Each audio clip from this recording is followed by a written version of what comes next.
আসসালামু আলাইকুম রাহমাতুল্লাহ। তোমরা সবাই কেমন আছো? আশা করি অনেক ভালো আছো। তো তোমরা যারা জাতীয় বিশ্ববিদ্যালয় অনার্স ১ম বর্ষ তাদের জন্য গত ১১ই সেপ্টেম্বর রুটিন প্রকাশিত হয়েছে। আর তোমাদের হাতে রয়েছে আর মাত্র ৩০ দিন। তো ৩০ দিনে ফার্স্ট ক্লাস পাওয়ার অভিনব যে কৌশলটা সেটা আজকে আমি তোমাদের সাথে শেয়ার করব। যে তোমাদের হাতে ৩০ দিন রয়েছে। এই ৩০ দিনে তোমরা কিভাবে তোমাদের সাবজেক্টগুলো রিভিশন দিবে এবং কাভার করবে এবং কিভাবে লিখলে তোমরা ফার্স্ট ক্লাস পাবে। ইনশাআল্লাহ সেই পুরো ডিটেইলস তোমাদের সাথে শেয়ার করব। তো চলো শুরু করি। তোমাদের মোট ৬ টি সাবজেক্টে পরীক্ষা হবে। এটা তো তোমরা সবাই জানো। প্রতিটি বোর্ড পরীক্ষা হবে ৮০ মার্কের। ৪ ঘন্টার ৮০ মার্কের বোর্ড পরীক্ষা হয়। তোমাদের ইন কোর্স পরীক্ষা হয় ২০ মার্কের।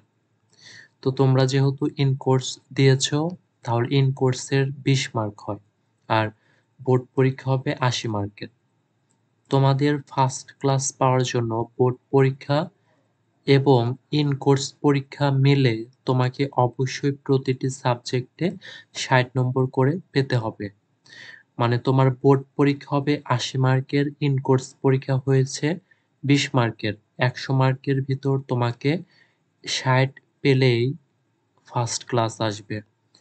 তো তোমাকে যদি ইন কোর্সে সাপোজ ১৫ দেয় তাহলে তোমাকে বোর্ড পরীক্ষায় ৮০ র ভিতর ৪৫ তুলতেই হবে। আর যেকোনো কলেজ থেকে অবশ্যই ১৫ দিয়েই থাকে। তাহলে ৬০ এর ভিতর থেকে ১৫ মার্ক বাদ দিলে থাকে ৪৫।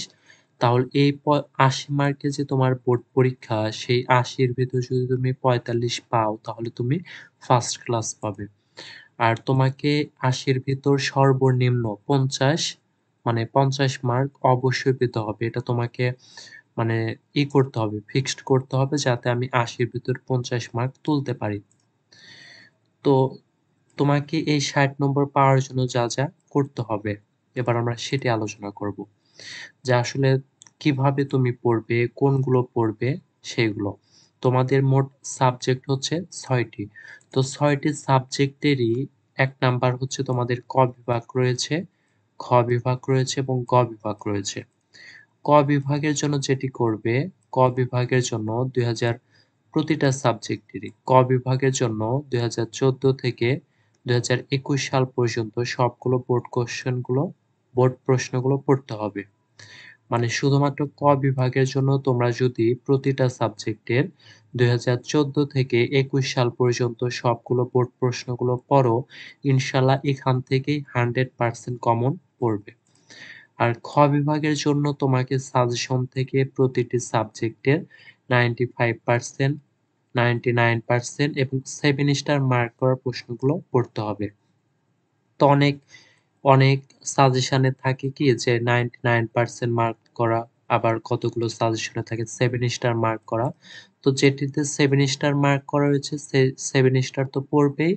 আর অনেকগুলোতে রয়েছে আবার 99% লেখা। তাহলে সেগুলো তো অবশ্যই পড়বেই। তার সাথে 95% ও পড়তে হবে। তাহলে ইনশাআল্লাহ এখান থেকে পুরো প্রশ্ন তুমি কমন পাবে। আর গ বিভাগের জন্য যেটি করতে হবে, গ বিভাগের জন্য সেটি তোমাকে সাজেশন থেকে প্রতিটা সাবজেক্টের 95% এবং 99% অথবা হচ্ছে 7 স্টার মার্ক করা প্রশ্নগুলো পড়তে হবে। এখান থেকেই তোমরা পুরো প্রশ্ন বিভাগের খ বিভাগ এবং গ বিভাগ পুরো মানে 100% কমন পাওয়ার সম্ভাবনা এখান থেকেই। তাহলে ক বিভাগের জন্য ২০১৪ থেকে ২০২১ সাল, খ বিভাগের জন্য সাজেশন থেকে 95% এবং 99% এবং গ বিভাগের জন্য 95% এবং 99% পড়বে। এব তো এবার আমরা দেখব হচ্ছে লেখার বিষয়টি। তোমরা কিভাবে খাতায় লিখলে বেশি নাম্বার পাবে। তাহলে এই লেখার বিষয়টি কিন্তু তোমাদের ক্ষেত্রে অনেক গুরুত্বপূর্ণ। তো অনেকেই অনার্স ফার্স্ট ইয়ারে তোমরা পড়ো কিন্তু লেখো অল্প। অল্প লিখলে কিন্তু কোনোভাবে নাম্বার দেবে না। যেমন ক বিভাগের জন্য যেটা প্রশ্ন থাকবে সেটার সঠিক উত্তরটি খাতায় ভালোভাবে লিখতে হবে। এটা হচ্ছে ক বিভাগের জন্য। যাতে কোনো বানান ভুল না যায়। তো ক বিভাগে অনেকের নাম্বার মানে হয়তো ১০ টি তার কমন পড়েছে কিন্তু ক বিভাগে মার্ক পায় ৫, ৪ সেক্ষেত্রে আসলে বানান যদি ভুল হয় সেক্ষেত্রে কিন্তু কোনোভাবেই মার্ক তোমাকে দেবে না। কারণ তুমি একজন অনার্স ফার্স্ট ইয়ার স্টুডেন্ট। তোমাকে কিভাবে বানান ভুলের কারণে নাম্বার দিবে? তো এটা কিন্তু ক বিভাগের জন্য বানানটা খুবই খেয়াল করতে হবে। যেমন অনেক সময় লেখকের বানানটা অনেকেই ভুল করে। এগুলা কিন্তু কখনোই করা যাবে না। আর খ বিভাগের জন্য অন্তত তোমাকে ৩ পেজ লিখতে হবে। এটা কিন্তু মাস্ট। খ বিভাগের জন্য ৪ মার্ক কিন্তু তোমাকে লিখতে হবে ৩ পেজ অথবা ২ পেজ লিখে ৩ পেজে টাচ করতে হবে মানে ২.৫ পেজ। খ বিভাগের জন্য যদি তুমি ৩ পেজ লেখো তাহলে অনেক ভালো বেটার। আর তুমি যদি ২ পেজ লেখো হবে না। তোমাকে অবশ্যই ২ পেজ লিখে আ ৩য় পেজে হাফ পৃষ্ঠা বা ৩ পেজে টাচ করতে হবে। এটা কিন্তু অবশ্যই মাথায় রাখতে হবে। আর গ বিভাগের জন্য অন্তত ৫ পেজ লিখতে হবে। গ বিভাগের জন্য অন্তত ৫ পেজ লিখতে হবে। অথবা ৪ পেজ লিখে ৫ পেজ টাচ করতে হবে। তাহলে গ বিভাগের জন্য অন্তত ৫ পেজ লিখতে হবে অথবা ৪ পেজ লিখে ৫ পেজে টাচ করতে হবে। তো এইভাবে যদি লেখো তাহলে অবশ্যই তোমরা ফুল মার্কস পাবে। আর এখান থেকে ফার্স্ট ক্লাস পাওয়ার জন্য এতটুকুই জরুরি। তো আজকের বিষয়টি ছিল এই পর্যন্ত যে ৩০ দিনে ফার্স্ট ক্লাস পাওয়ার যে অভিনব সেই কৌশল। তো পরবর্তী ভিডিও পেতে অবশ্যই চ্যানেলটি সাবস্ক্রাইব করে রাখবে। আজকের ভিডিওটি ছিল এ পর্যন্তই। তোমরা সবাই ভালো থাকবে। আসসালামু আলাইকুম ওয়া রাহমাতুল্লাহ।